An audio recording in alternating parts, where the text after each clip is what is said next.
Good morning, everyone.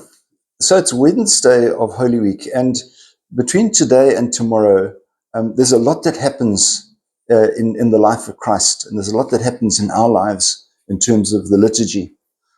And so some of the things that happen in the Gospels may not necessarily be liturgically in sequence with what's happening. As I said earlier on in the week, we don't necessarily look at the sequence, but look at the event. And so this morning we consider the Last Supper. And at the Last Supper, there we have the washing of the feet, where Jesus basically says, you need to be the servant of all the people. And when he says this, he says, love one another as I have loved you. This is the new commandment, love one another. And it's a service of love. Why? Because we do things because we know that is what God wants us to do. Not necessarily because we choose to do it. Well, we do. We choose to because we know that is what God wants us to do.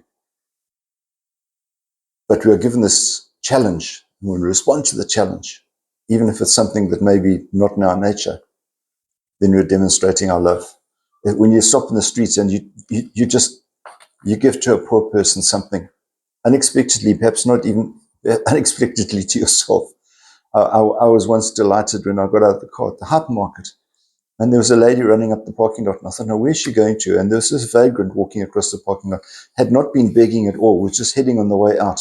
But he's one of these bedraggled guys who was literally wearing sacks and with long hair and all that kind of thing. And she ran up to him and gave him money. Didn't ask for it. And I thought, that's a wonderful gift. That's the love that we need to have. Unexpected, without expectation of anything back for us ourselves. In this sequence, we also find Jesus predicting that Peter will deny him. And of course, Peter says, no, we know that doesn't happen. We do see that. Jesus says, my peace I leave you.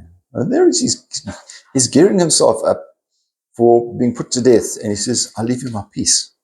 How wonderful is that? It's not a happiness, but it's a peace in the knowledge that we are with God. That peace, I'm with you. Be peaceful. It's also important to realize at the end of chapter 17 of John's Gospel, we start encountering what we call the priestly prayer. And it's good that you read that. Jesus begins, Father, the hour has come. He's got to that stage where he knows he needs to start getting ready. Soon he will be betrayed. And tomorrow we'll talk about when he goes to the Garden of Gethsemane. Keep yourselves well. We'll see you then. God bless. Bye-bye.